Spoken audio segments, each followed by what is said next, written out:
स्वागत है आप सबका हमारे चैनल फैक्ट विद प्रशांत में। आइए आज का वीडियो हम लोग जानेंगे हिंदी व्याकरण में कर्ता कारक कारक के लिए। आज हम लोग पढ़ रहे हैं कारक कारक के बारे में हम लोग जानेंगे। समय व्यतीत न करते हुए हम लोग जल्दी से जानेंगे। शॉर्ट वीडियो हम कोशिश कर रहे हैं कि आप लोग को थोड़े से समय में जल्दी से समझा दें। कारक जैसा कि आप देख पा रहे होंगे, पहले से कुछ लोग पूर्व में पढ़े भी होंगे, ये आपके सामने स्क्रीन पर दिख भी रहा होगा। कारक जो क्रम संख्या है 1 2 3 4 5 6 7 और एक है सबसे नीचे में 8। ये जैसा आपको दिख रहा होगा टोटल ये हो गया 8। इन्हीं क्रम संख्याओं को हम संस्कृत में 1 को कहते हैं प्रथमा, 2 को कहते हैं द्वितीया, 3 को कहते हैं तृतीया, 4 को कहते हैं चतुर्थी, 5 को कहते हैं पंचमी, 6 को षष्ठी, 7 को सप्तमी और 8वें को हम लोग संबोधन कहते हैं। ये इसी को हम लोग विभक्ति भी कहते हैं। ये प्रथमा, द्वितीया, तृतीया, चतुर्थी, पंचमी, षष्ठी, सप्तमी और संबोधन जो है इसे ही हम कहते हैं विभक्ति। विभक्ति हो गया। और ये कारक है, कारक के नाम है। जैसे प्रथमा में पहले में कर्ता कारक, द्वितीया में कर्म कारक, तृतीया में कर्ण कारक, चतुर्थी संप्रदान, पंचमी अपादान, षष्ठी संबंध, सप्तमी अधिकरण और संबोधन अष्टमी में संबोधन होता है 8वें नंबर पर। ये हो गए आपको कारक, ये सभी ये हो गए विभक्ति उनके नाम। और ये हो गए कारक, कारकों के सभी नाम कर्ता, कर्म, कर्ण, संप्रदान, अपादान, संबंध, अधिकरण, संबोधन। और इन सभी कारकों के सामने जो दिया हुआ जैसे कर्ता है, पहले में कारक, पहले में प्रथमा विभक्ति, कारक का नाम है कर्ता और उसका चिन्ह है ने। दूसरे में कर्म कारक, चिन्ह है को। तीसरे में कर्ण कारक, चिन्ह है से द्वारा। चौथा संप्रदान, चिन्ह है को के लिए। पांचवा है अपादान, चिन्ह है से अलग होने के लिए, जुदाई के लिए से। षष्ठी है संबंध कारक, चिन्ह है काके की, नानेनी और रारेरी। सप्तमी है अधिकरण, चिन्ह है में पर। अंतिम है संबोधन, चिन्ह है अरे, अजी, अहो इत्यादि हो विभिन्न प्रकार के। अब आइए जल्दी से जान लेते हैं हम इन सब के बारे में, इन सब के परिचय जान लेते हैं। जैसे हो गया पहला, पहला में कर्ता। कर्ता किसे कहते हैं? तो सीधी सी बात, कार्य को करने वाला, क्रिया को करने वाला कर्ता कहलाता है। क्रिया को करने वाला कर्ता कहलाता है। जो काम को करता है उसे कर्ता कहते हैं। जैसे उदाहरण के लिए राम आम खाता है, राम आम खाता है। अब इस वाक्य में क्रिया है खाना। अब इस क्रिया को करने वाला कौन है? राम। यानी कि इस वाक्य में राम जो है वो है कर्ता कारक। नीचे में देखेंगे दूसरे नंबर पर है कर्म। कर्म का चिन्ह है को। कर्म किसे कहते हैं? तो कर्म की परिभाषा होती है, क्रिया का फल जिस पर पड़े उसे कर्म कारक कहते हैं। क्रिया का फल जिस पर पड़े उसे कर्म कारक कहते हैं। क्रिया का फल जिस पर पड़े, जैसे में देखते हैं उदाहरण के लिए, जैसे मोहन पत्र लिखता है। मोहन पत्र लिखता है। अब प्रश्न है कि पूछा जाए कि मोहन क्या लिखता है, तो कहेंगे मोहन पत्र। इस वाक्य में लिखना क्रिया है, लेकिन लिखने का काम किसको हो रहा है, किसको लिखा जा रहा है? तो पत्र को लिखा जा रहा है। किसको लिखा जा रहा है? पत्र को लिखा जा रहा है। दूसरा उदाहरण देख लेंगे, दीपक पुस्तक पढ़ता है। इस वाक्य में क्रिया क्या है? पढ़ना। इस वाक्य में क्रिया है पढ़ना। और पढ़ना जो है, पढ़ने का काम किस पर हो रहा है, किसको पढ़ा जा रहा है? पुस्तक को पढ़ा जा रहा है। यानी इस वाक्य में पुस्तक जो है वो कर्म कारक है। एक और उदाहरण देख सकते हैं हम लोग, जैसे गुरुजी छात्र को पीटते हैं। गुरुजी छात्र को पीटते हैं। इस वाक्य में क्रिया है पीटना। इस वाक्य में क्रिया है पीटना। अब क्रिया का फल किस पर पड़ रहा है, किसको पीटा जा रहा है? तो छात्र को पीटा जा रहा है। किसको पीटा जा रहा है? छात्र को। और कर्म कारक का चिन्ह भी होता है को, इसलिए इस वाक्य में छात्र को कर्म कारक है। देखते हैं तीसरा उदाहरण। तीसरा है कर्ण कारक। कर्ण कारक जिसका चिन्ह है से द्वारा। कर्ण कारक किसे कहते हैं? ध्यान से देखेंगे, अपादान कारक का चिन्ह भी से है और कर्ण का चिन्ह भी से है। और ये से किसके लिए प्रयोग किया जाता है और अपादान का से किसके लिए प्रयोग होता है? यहाँ पर ध्यान समझ लेंगे। अगर ध्यान नहीं देंगे तो फिर हम समझ नहीं पाएंगे और हमें हमारे लिए समझना मुश्किल हो जाएगा। आते हैं समझते हैं। तीसरे नंबर पर कर्ण कारक जिसका चिन्ह है से और द्वारा, ये किसके लिए प्रयोग होता है? ध्यान समझेंगे। कर्ण कारक की भाषा जो होती है, जो क्रिया के करने में सहायता प्रदान करे। जो क्रिया के करने में सहायता प्रदान करे अथवा सहायक हो। जो क्रिया के करने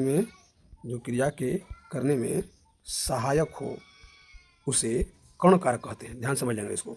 जो क्रिया के करने में सहायक हो, सहायता प्रदान करे, उसे कर्ण कारक कहते हैं। उदाहरण देखते हैं। उदाहरण के लिए, जैसे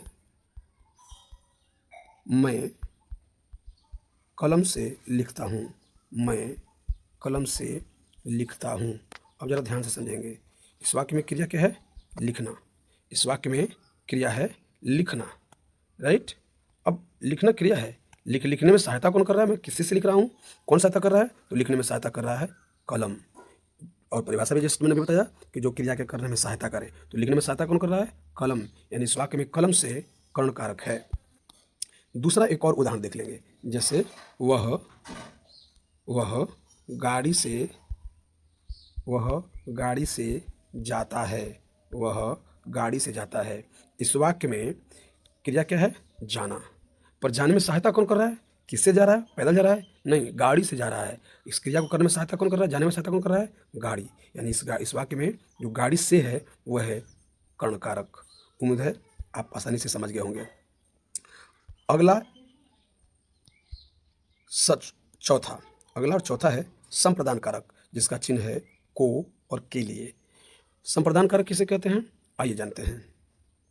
संप्रदान कारक की भाषा होती है क्रिया जिसके लिए की जाए, क्रिया जिसके लिए की जाए उसे संप्रदान कारक कहते हैं। जैसे अब जैसे को ध्यान समझेंगे, क्योंकि उदाहरण इसमें बहुत महत्वपूर्ण है। उदाहरण नहीं देखेंगे तो फिर हम समझ नहीं पाएंगे। उदाहरण समझेंगे। जैसे पिताजी पुत्र के लिए खिलौने लाते हैं, पिताजी पुत्र के लिए खिलौने लाते हैं। इस वाक्य में क्रिया क्या है? तो इस वाक्य में क्रिया है लाना। इस वाक्य में क्रिया है लाना। पर यह क्रिया हो रही है, ला रहे हैं। किसके लिए ला रहे हैं? बोले पुत्र के लिए। किसके लिए? पुत्र के लिए। क्रिया हो रही है, पर क्रिया किसी न किसी के लिए हो रही है। क्रिया जिसके लिए की जाए, किसके लिए हो रही है? पुत्र के लिए की जा रही है। पिताजी खिलौना किसके लिए लाते हैं? पुत्र के लिए लाते हैं। इस वाक्य में पुत्र के लिए जो है वो संप्रदान कारक है, और संप्रदान कारक का चिन्ह भी होता है को के लिए। दूसरा एक और उदाहरण देखते हैं। माँ बेटे को लड्डू देती है, माँ बेटे को लड्डू देती है। अब इस वाक्य में ध्यान से देखेंगे हम। देना उस वाक्य में क्रिया है। इस वाक्य में क्रिया क्या है? देना। देती है इस वाक्य में क्रिया है। अब क्रिया किसके लिए की जा रही है? किसको दी जा रही है? बेटे को। किसको दी जा रही है? किसके लिए क्रिया हो रही है? बेटे के लिए। किसको दी जा रही है लड्डू? यानी बेटे को। और संप्रदान कारक का चिन्ह भी होता है को और के लिए। तो इस वाक्य में को का प्रयोग हुआ है कोई व्यक्ति का, यानी कह सकते हैं कि इस वाक्य में बेटे को संप्रदान कारक है। नेक्स्ट एंड पांचवा कारक है अपादान कारक। अपादान कारक का चिन्ह है से। ध्यान देंगे, इसमें भी से था और इसमें भी से है। इसमें से किसके लिए था? तो कह रहा कि इसमें से था कि क्रिया जो क्रिया के करने में सहायता प्रदान करे, जो क्रिया के करने में सहायता प्रदान करे अथवा जिसके द्वारा क्रिया की जाए। हम अभी बात कर रहे हैं कर्ण कारक की। क्रिया इसके पूर्व जैसे हमने बताया कि क्रिया जिसके द्वारा की जाए, अथवा यूँ कह सकते हैं कि जो क्रिया के करने में सहायता प्रदान करे। जैसे मैंने एग्जांपल बताया कि वह गाड़ी से जाता है, तो जाया जा रहा है, लेकिन किसके द्वारा जाया जा रहा है? किसके द्वारा जाता है? वो तो गाड़ी के द्वारा जाता है। तो किससे जाता है? तो गाड़ी से जाता है। यानी जिस वाक्य में क्रिया के करने में सहायता प्रदान हो रही हो और यदि वहाँ से का प्रयोग है तो वो कर्ण कारक है, राइट। लेकिन यहाँ जो से है इसको ध्यान समझेंगे। अपादान कारक भी से है, लेकिन यहाँ जो से है वो से अलग, कोष्ठ में लिखा भी हुआ है अलग होना, यानी अलगाव के लिए प्रयोग होता है। जैसे जानते हैं, जहाँ अब परिभाषा होती है इसकी परिभाषा होती है अपादान कारक की, जहाँ अलगाव का बोध हो, जहाँ अलगाव का बोध हो। जैसे अलगाव का बोध हो, अलगाव मतलब होता है अलग होना, अलग करना। अब जैसे देखते हैं, उदाहरण देखते हैं। तो होगी परिभाषा, जहाँ अलगाव का बोध हो उसे अपादान कारक कहते हैं। अब उदाहरण देते हैं। जैसे पेड़ से पत्ते गिरते हैं, पेड़ से पत्ते गिरते हैं। अब ध्यान देंगे, इस वाक्य में पत्ता जो है वो पेड़ से अलग हो गया, अलगाव हो गया। पेड़ से पत्ते गिर गए, टूट कर गिर गए, यानी पेड़ से अलग हो गए और वो फिर जुड़ नहीं सकते। तो यहाँ जो अलग होने के लिए जिस से का प्रयोग हुआ है पेड़ से, तो इस वाक्य में जो से का प्रयोग होगा वो होगा अपादान कारक। जैसे दूसरा एक और उदाहरण देख लेते हैं। बच्चे विद्यालय से घर चले गए। बच्चे विद्यार्थी विद्यालय से घर चले गए। तो बच्चे विद्यालय से घर चले गए यानी विद्यालय से अलग हो गए। तो इसमें विद्यालय से जो है वो हो गया अपादान कारक। उम्मीद है आपको समझने में आसानी हो रही होगी। अब आप समझ पा रहे होंगे। नहीं समझ पा रहे होंगे तो आप हमें कमेंट करके ज़रूर बताएंगे, ताकि हम फिर से आपको समझाने का प्रयास करेंगे।